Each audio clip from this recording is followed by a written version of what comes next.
ہاں چونکہ آپ کا بلٹ اپ اپنے خاص فرقے میں ہوا، آپ نے وہ بات کبھی سنی نہیں ہے.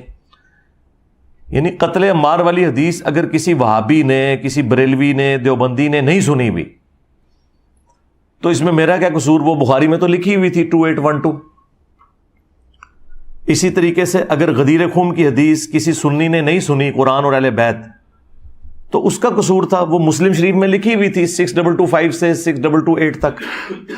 اب ان کے بڑوں نے انہیں سلیکٹو اسٹڈی کے دوران وہ چیزیں چھڑوا دیں اور نہیں بتائیں، اور اس کے متبادل روایتیں بتانا شروع کر دیں جو دور کی کتابوں میں تھی، جو مین سٹریم کی کتابوں میں تھی وہ چھپا لیں.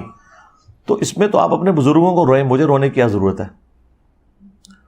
تو اس طرح کے جو ایشوز ہوتے ہیں اس میں میری کوشش ہوتی ہے کہ وہ تمام چیزیں میں کتابوں سے دکھاؤں، اس کے بعد آپ جانیں اور کتابیں جانیں. میری ذمہ داری ہے آپ کو آیت کا نمبر بتانا، حدیث کا نمبر بتانا، پھر اس سے بڑھ کر ہم اس حدیث کا امیج ڈسپلے بھی کروا دیتے ہیں.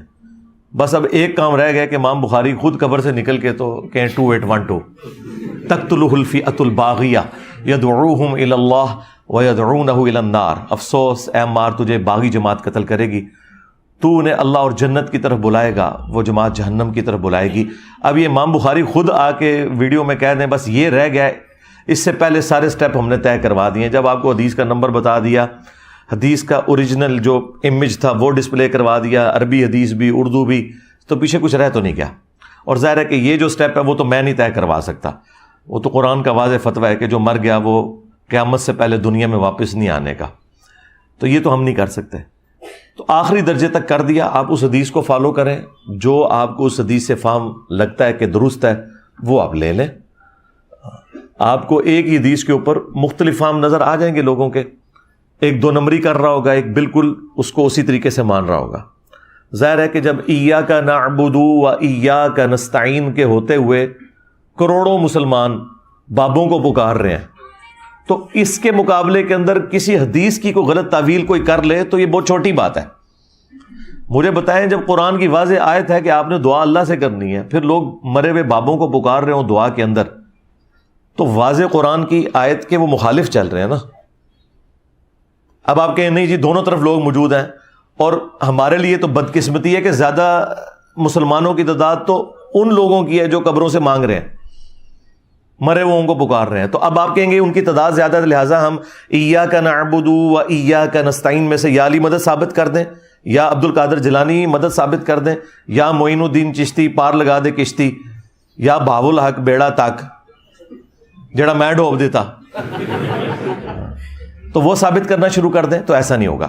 اس طریقے سے قتل عمار والی حدیث سے چاہے پرانے کسی بزرگ نے کوئی اس حدیث کے ساتھ کھلواڑ کرنے کی دو نمبری کی کوشش کی، خواہ آج کوئی کر رہا ہے، وہ آپ کو پتہ چل جائے گا کہ جب کروڑوں لوگ قرآن کی آیات کے ساتھ یہ کچھ کر سکتے ہیں تو حدیثیں تو ان کے سامنے شاہی کوئی نہیں. تو لہٰذا وہ آپ چھوڑ دیا کریں، آپ ٹیکسٹ کو فالو کریں جو اللہ کے نبی علیہ السلام نے فرمایا، اور جو اس کا صحیح فہم بیان کر رہا ہے قرآن و سنت کے مطابق وہ آپ لیں، اور جو بنو امیہ کی نوکری اور چاکری کر رہا ہے اس کو چھوڑ دیں. وہ اپنے ریال حلال کر رہا ہے، اس نے کرنے ہیں، سیدھی سی بات ہے. اس کا تو ہمارے پاس کوئی علاج نہیں ہے. یہ غم جو بنو امیہ کے خدمت گزاروں کو میں نے لگا دیا، یہ میں نے آپ کو پہلے ہی پریڈکٹ کیا ہے کہ اب قیامت تک یہ غم ان کی قبروں میں ان کے ساتھ جائے گا، الا یہ کہ یہ امام مہدی کے ہاتھ پر بیعت کر کے اور مان لیں کہ ہاں جی امام مہدی آپ کے ابا جان کے ساتھ دھوکہ کیا تھا بنو امیہ نے، اور آپ کے ابا جان کو شہید کیا تھا بنو امیہ نے. تو ظاہر ہے امام مہدی تو آپ کو پتہ ہے وہ تو آل فاطمہ سے ہیں، وہ بنو امیہ کی چاکری تو نہیں کریں گے، یہ تو نیچرل چیز ہے. اور ابھی بھی جتنے دنیا میں سید موجود ہیں انہیں یہ عقیدہ بالکل کلیئر ہے کہ اہل بیت کے ساتھ کیا ظلم کیے ہیں بنو امیہ نے. تو امام مہدی کو تو ویسے ہی اللہ تعالیٰ کی تائید بھی حاصل ہوگی اس حوالے سے. تو اس لیے وہ وقت آنے سے پہلے توبہ کر لیں، مرنے سے پہلے اے مسلمان کر لے اس پہ غور. کتابوں کا خدا اور ہے، بابوں کا خدا اور. اگرچہ بابے بھی اسی خدا کو مانتے ہیں لیکن ان کوالٹیز کے ساتھ نہیں مان رہے جو قرآن و سنت میں ہیں. تو میں وہ چیزیں ڈسپلے اس لیے کرواتا ہوں، اور میں بار بار اپنی ویڈیوز میں کہتا ہوں کہ میرا اپنے آپ سے بھی لانے برات ہے. اگر میں نے کوئی بات بتائی اور حدیث میں اس سے مختلف الفاظ تھے کچھ، بس آپ حدیث کو فالو کریں. میں نے حدیث ڈسپلے اس لیے کروائی ہے کہ آپ اسے فالو کر لیں. تو جب کوئی شخص اپنے آپ سے لانے برات کر رہا ہے، احادیث ڈسپلے کروا کے، قرآن کی آیات کے نمبرز ڈسپلے کر کے، وہ نیچے ڈسپلے کروا کے، تو اس سے تو کوئی گلا شکوہ ہونا ہی نہیں چاہیے. گلا شکوہ تو ان لوگوں کے ساتھ ہے کہ جنہوں نے سواریاں سوار کی مکے اور مدینے کا نام لے کر اور پھینکی جا کے اجمیر میں، بغداد میں، دیوبند میں اور بریلی میں. اللہ اور اس کے رسول صلی اللہ علیہ وآلہ وسلم کے نام کے اوپر چندے اکٹھے کیے اور اپنی توندیں بڑھائیں. ان سے آپ گیلا شکوہ کریں، میرے سے کیا لینا دینا؟ نہ میری کوئی چندہ بک، نہ کوئی مدرسہ، نہ کوئی مسجد، نہ کوئی اس طرح کی لیگیسی چھوڑی ہے کہ میرے بعد آنے والے لوگ اس میں سے کچھ کماتے رہیں گے. ایسی کوئی چیز نہیں ہے. اور میں نے اس سسٹم کے بعد نہ تو کوئی پولیٹیکل جماعت بنائی کہ میں پرائم منسٹر بن جاؤں. میں نے اس سسٹم سے سوائے اپنی لائف کو ونریبل کرنے کے اور ایک مشکل زندگی کا انتخاب کرنے کے، میں نے دنیا میں اور کچھ بھی اس سے حاصل نہیں کیا. اپنی جیب سے ہی لگا رہے ہیں. لہٰذا جو لوگ یہ کہتے ہیں کہ انجینئر صاحب کو اس میں سے نکالنا چاہ رہے ہیں، تو میں نے ان کو چیلنج دیا ہے کہ آپ پوری اسلامک ہسٹری میں پھر میری طرح کی کوئی مثال بتائیں کہ ہاں آپ سے پہلے بھی ایک بندہ آیا تھا، وہ اس طرح کا سارا کام ڈال کے گیا اور اینڈ پہ اس نے یہ کیا تھا. ایک بندہ ان کو ملتا ہے مولانا مودودی، اور ان کے بارے میں بھی جو کچھ انہوں نے جھوٹ بولا، اللہ کے فضل سے لعنتیں پڑی ان کے بزرگوں کے اوپر. ایک ایک بات غلط ان کے بزرگوں کی ثابت ہوئی. کہتے تھے یہ مہدی ہونے کا دعویٰ کرے گا، یہ نبی ہونے کا دعویٰ کرے گا. آج مودودی صاحب کو فوت ہوئے آلموسٹ 44 سال گزر چکے ہیں، 4 دہائیاں گزر چکی ہیں. کسی ان کے بزرگ یا ان کے ماننے والوں نے جا کے قبر پہ ان سے معافی نہیں مانگی کہ تمہارے اوپر ہم جھوٹے الزام لگاتے رہے. ایسی لعنت پڑی ہے ایک اللہ کے ولی کے ساتھ دشمنی کرنے کے سبب.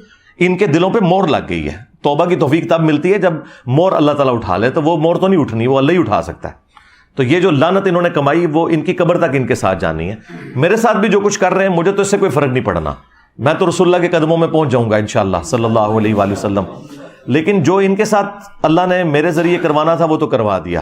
ہاں جی، فرقوں کی دکانیں بند، the damage has been done.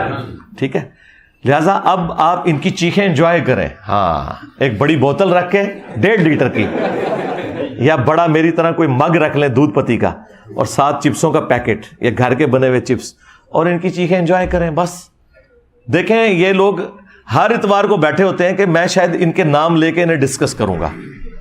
دیکھ لیں کتنے بڑے بڑے یہ ہنگامے کرتے ہیں. میں ان کو اس قابل بھی نہیں سمجھتا کہ ان کا نام لے کے ان کے کسی ایشو کو ڈسکس بھی کروں. یہ کتنی بڑی سزا ہے جو میں نے دنیا میں ان کو دے دی ہے. ہر اتوار بیچارے بیٹھے ہوتے ہیں. ہمارے وہ ایجنسیوں کے لوگ بھی بیچارے یہاں ریکارڈنگ کرنے آئے ہوتے ہیں کہ شاید انجینئر صاحب کچھ بولیں گے. میں انجینئر صاحب کیوں بولیں؟